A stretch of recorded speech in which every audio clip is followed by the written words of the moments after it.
અરે ઉત્કર્ષભાઈ, ઉત્કર્ષભાઈ,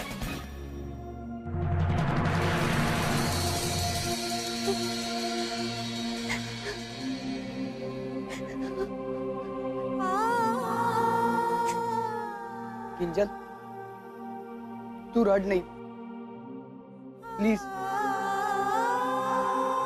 પ્લીઝ કિંજલ. હવે મને એમ કે તમારા બંને વચ્ચે ઝઘડો થયો છે ને ઝઘડો? જો હું માનું છું કે ઉત્કર્ષ અને તું ઘણા સારા ફ્રેન્ડ છે અને મને ખબર છે કે એ જરૂરી પણ નથી કે તું તારા દિલની વાત બધી મને શેર કરે, પણ એક વાત હું માનું છું કે ઘણીવાર જાણીતા દર્દનો ઈલાજ અજાણી વ્યક્તિ પાસેથી મળી શકે. હવે બોલ, શું થયું છે? શું થયું હોય? તમે સાંભળ્યું નહીં કે શું કહીને ગયો? હા, કે છે હું બદલાઈ ગઈ છું, પણ એને એ નથી દેખાતું કે એનું વર્તન કેટલું બદલાઈ ગયું છે. આ ચોફી થૂકીને ગયો છે ને, પણ એ મારી મહેનત પર થૂક્યો છે, મારા પર થૂકીને ગયો છે. એ શું કરે છે એ નહીં જોવાનું, એ બધું ભૂલી જવાનું ને આમ તું કહી દેવાનું. જો કિંજલ, આમ ગોળ ગોળ વાત ના કર, સીધી વાત કે. મને ખબર પડશે કે પ્રોબ્લેમ શું છે. પ્રોબ્લેમ એ જ છે કે હવે એક તરફ પ્રેમ ને એક તરફ મૈત્રી છે. એટલે તારા તરફથી? મારા તરફથી તો આજે મારો જવાબ ફ્રેન્ડશિપ જ છે. ઓકે, એટલે ઉત્કર્ષ તરફથી, રાઈટ? એટલે એનું વર્તન બદલાઈ ગયું છે. પણ એક વાત કહું, તમારા બેની ફ્રેન્ડશિપ એટલી સરસ છે ને કે કોઈને પણ ઈર્ષ્યા થાય તમારા બંનેની અન્ડરસ્ટેન્ડિંગ જોઈને. અને જો પ્રેમ શબ્દના કારણે આટલી તકલીફ થતી હોય ને, તો એક રિક્વેસ્ટ કરું છું કે પ્રેમ માટે મૈત્રી જતી નહીં કરવી. મારો અંગત અનુભવ કહું છું. માણસ લાગણીમાં, ઉશ્કેરાટમાં ના ભરવાનું પગલું ભરી લેશે અને પછી પસ્તાય છે. જો એનું ઉદાહરણ તારી સામે જ ઊભું. હું તને ખુશ જોવા માંગુ છું. એટલે ઉત્કર્ષે ભલે દોસ્તીનો હાથ પાછળ કર્યો હોય, પણ હું હાથ ક્યારેય પાછળ નહીં કરું. તને વિશ્વાસ આવે ને તો તારો હાથ આગળ કરી શકે છે.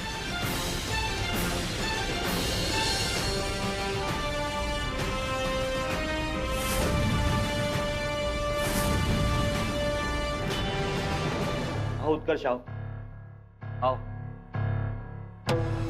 આવો આવો, બેસ બેસ.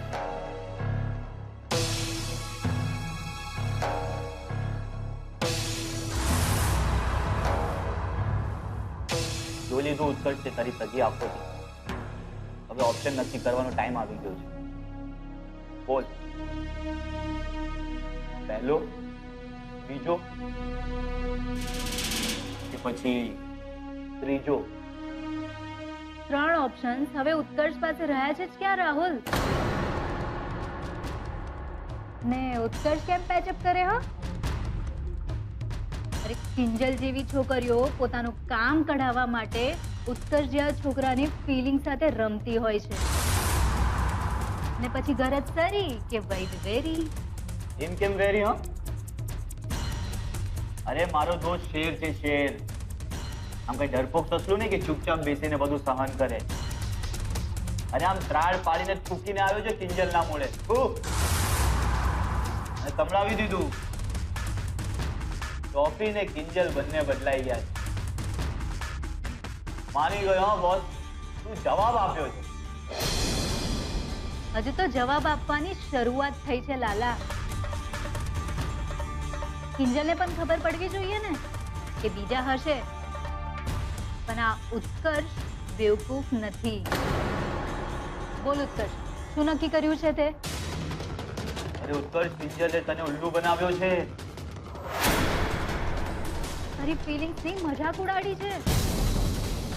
બચ્ચાની વચ્ચે તને લાફો માર્યો તો. તારા મોઢા પર શરબત ફેંક્યું. બોલ ઉત્કર્ષ, બોલ કયો ઓપ્શન ઉત્કર્ષ? અરે કયું હોય? ત્રીજું જ હોય ને.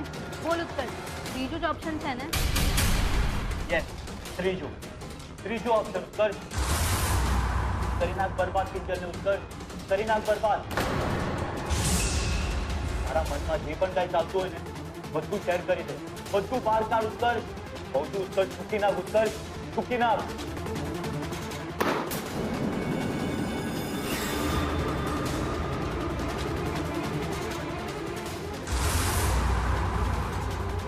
I hate you, Kinjal. I hate you.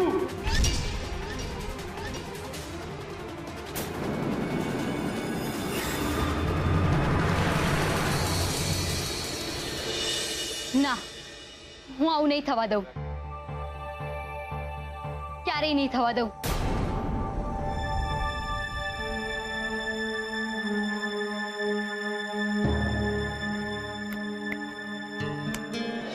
શું નહીં થવા દઉં કિંજલ? શું થયું? એ જ કે હું એક દોસ્તને ગુમાવી નવા દુશ્મનનો સામનો નથી કરવા માંગતી. કોણ દુશ્મન? અને તું કોની વાત કરી રહી છે? ઉત્કર્ષની. સુશાંત, ઘણીવાર એવું બનતું હોય છે કે દોસ્તીનો અંત મનમાં કડવાશ અને જીવનમાં નવા દુશ્મનને જન્મ આપે છે. પણ હું મારા અને ઉત્કર્ષના મામલે આવું કંઈ નથી જોવા માંગતી. એટલે મેં નક્કી કરી લીધું છે કે હું જાતે ઉત્કર્ષની સામે દોસ્તીનો હાથ વધારીશ. Thank you so much Sushant. કેમ? હવે આમાં મેં શું કર્યું? કેમ? મને અહેસાસ ના કરાવ્યો કે જીવનમાં એક મિત્ર અને એની મિત્રતાનું કેટલું મહત્વ હોય છે? આજે તમે મને તમારી દ્રષ્ટિએ ના સમજાવ્યું હોત ને તો મેં તો ક્યારની મારી અને ઉત્કર્ષની દોસ્તીના નામ પર અલ્પવિરામ મૂકી દીધું હોત. પણ નહીં, હવે હું આવું નહીં થવા દઉં. હું પ્રોમિસ કરું છું મારી જાતને કે હું મારી અને ઉત્કર્ષની દોસ્તીને દુશ્મનનો આંચડો નહીં ઓઢવા દઉં. ક્યારેય નહીં.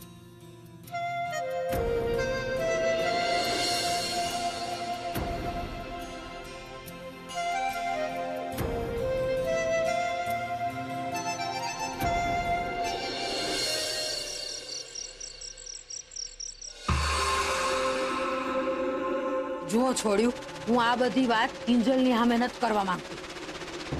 ન તો એને થશે કે હું એની વાંહે પડી ગઈ છું. જો બેટા, કિંજલ આખો દાડો આપણા બધા હાટું કેટલી હળિયા પટ્ટીઓ કરે છે, કેટલા ડહોળા કરે છે. પછી આપણે એના હાટું કઈક વિચારવાનું તો ખરું કે નહીં? હા પણ બા સુશાંત, શું સુશાંત? અરે ભાઈ મારી, સમયની હારે હારે માણસોય બદલાઈ જતા હોય છે. જરાક તો વિચાર કર કે બરાબર ઉત્કર્ષિયા હારે આડું ફાટ્યું ટાંકણે જ ઈ ટાઈમે સુશાંત કેમ પાછો આવ્યો? કઈક નસીબમાં લખાયેલું હશે ને કિંજલના. અરે આ બધા કુદરતના ખેલ છે, તમને લોકો ન સમજાય. પણ બા કોઈ જરા સરખી મદદ કરી નાખે એટલે એની સાથે પરણી થોડી જવાય છે કઈ. જરાક સરખી ડોબી રાતોરાત 3 લાખ અપાવી દેવાના. આપણે નો ચૂકવી હગીએ તો હું ચૂકવીશ એવા લખાણવાળા પેપર ઉપર સહી કરવાની. ડફોડ,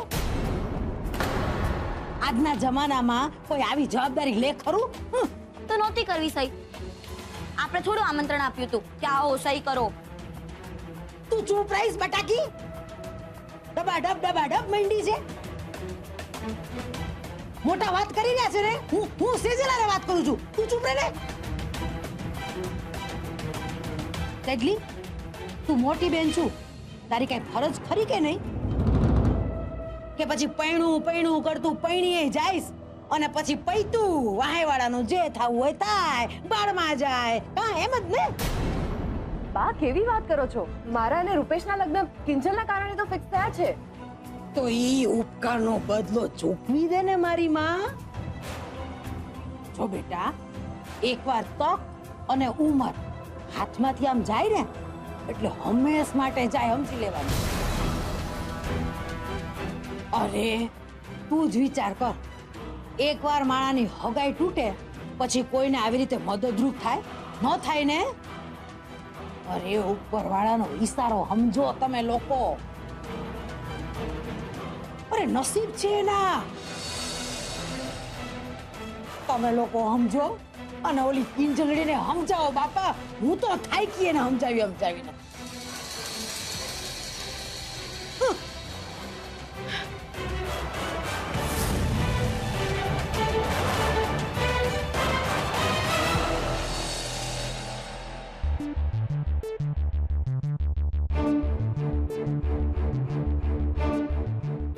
આ રૂપેશ અત્યાર સુધી કેમ નથી આવ્યો?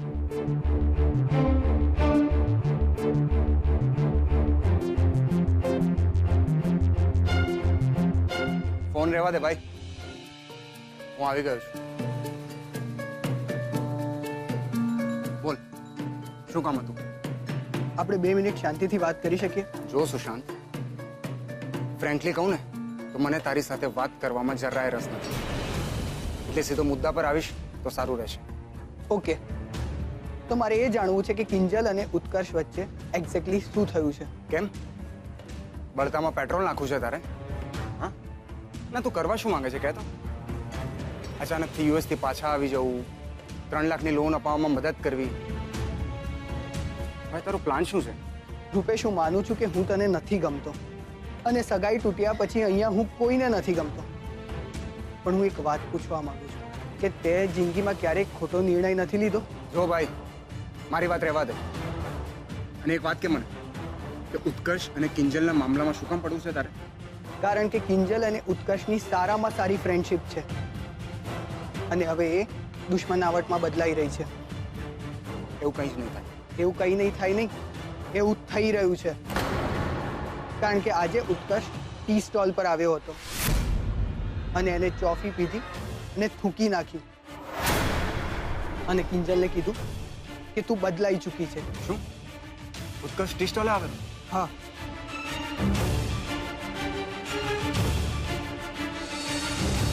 અને હા, કિંજલ ખૂબ રડતી હતી, પણ એ રડતા રડતા પણ એક જ વસ્તુ કહેતી હતી કે એ એની આ દોસ્તીને દુશ્મનાવટમાં નહીં બદલાવા દે. અને જો કિંજલ આટલા મક્કમ પ્રયત્ન કરતી હોય તો આપણે પણ યોગ્ય સાથ આપીને આ પ્રોબ્લેમને એક સારા નોટ પર એન્ડ કરવો જોઈએ.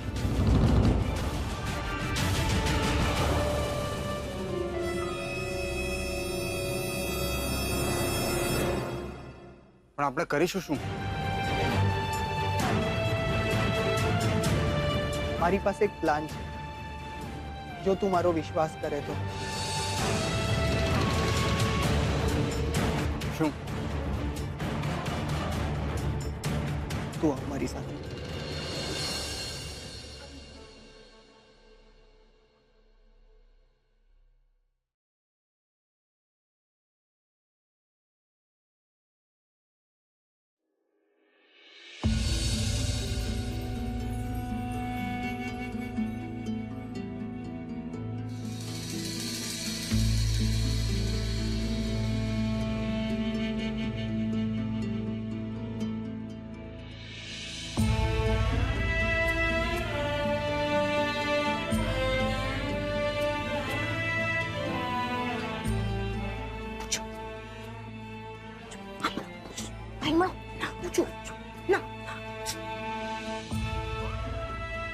કેમ, શું ઈશારાબાજી ચાલી રહી છે?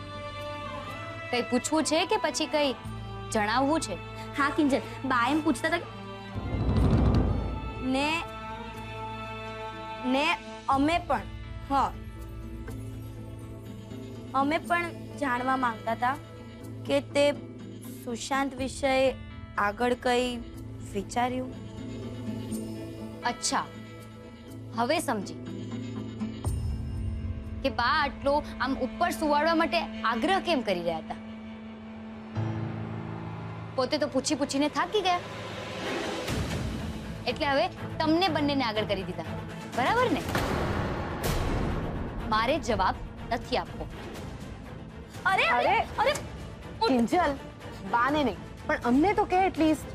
હા કિંજલ, બોલ ને, તે સુશાંત વિશે શું વિચાર્યું? અચ્છા, તારે જાણવું છે કે હું શું વિચારું છું.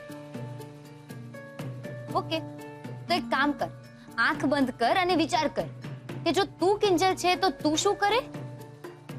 લે, એમાં આમ આંખ બંધ કરીને વિચારવાની શું જરૂર છે? મને તો ખબર જ છે કે સુશાંત કરતા ઉત્કર્ષ 100% બેટર છે. બસ મળી ગયો જવાબ. અને સેજલ, જો તારે પણ જાણવું હોય ને તો તું પણ આંખ બંધ કર અને વિચાર કરી લે. કિંજલ, જિંદગીના કેટલાક અગત્યના નિર્ણયો આંખ બંધ રાખીને નહીં પણ આંખ ઉઘાડી રાખીને લેવાતા હોય છે. મને ખબર છે કિંજલ, છેલ્લા કેટલાય સમયથી હું તારી સાથે ઝઘડી પડું છું. ઉત્કર્ષને લઈને મેં તારી સાથે વિચિત્ર વ્યવહાર પણ કર્યો છે,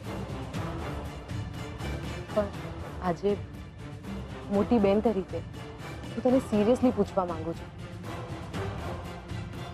કે તું સુશાંત માટે કંઈ વિચારી રહી છે? જો મારા માટે તો સુશાંત કોઈ ઓપ્શન જ નથી.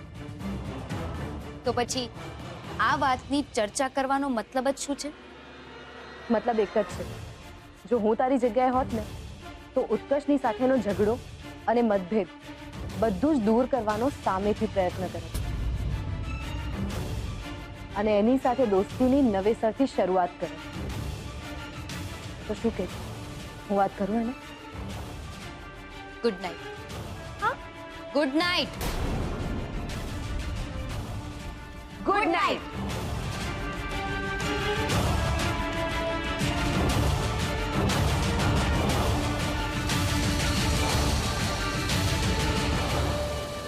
સેજલ પણ મને ઉત્કર્ષની સાથે પેચઅપ કરી નાખવાની જ સલાહ આપી રહી છે, જે મેં નક્કી કર્યું છે ને જે સુશાંત કહી રહ્યો છે. પણ જે રીતનું મેં ઉત્કર્ષ સાથે વર્તન કર્યું છે અને આજે ઉત્કર્ષે દુકાન પર આવીને કર્યું છે, વાત જલ્દીથી બને એવું લાગતું નથી. અને આ બધું જેટલું સહેલું દેખાઈ રહ્યું છે એટલું છે નહીં. મારે અલગથી કંઈક વિચારવું પડશે. ભલે થોડો ટાઈમ છે, હા એ જ બરાબર છે. ને બની શકે કે સમયની સાથે સાથે બધું એની જાતે જ ગોઠવાતું જાય, અને જો ના ગોઠવાયું તો એ પછી ઉપરવાળાની મરજી.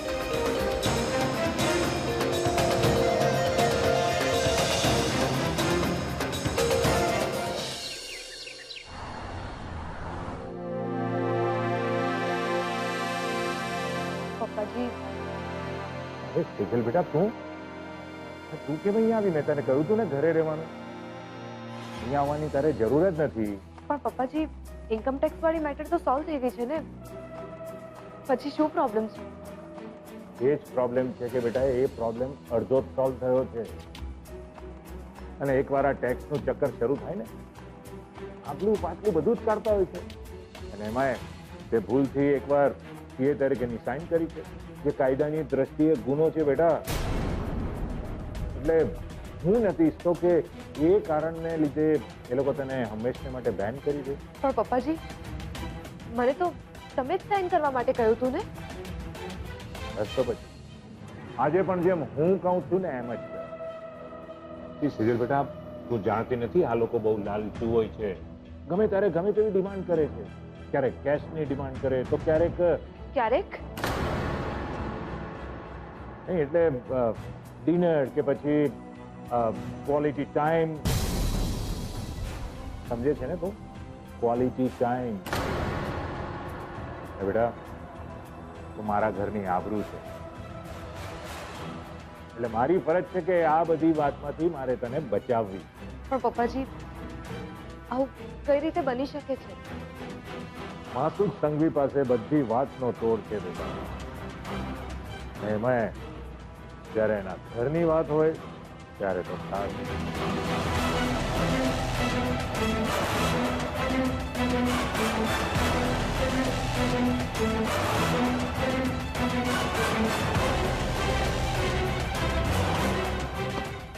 તારું રેઝિગ્નેશન લેટર સહી કરી.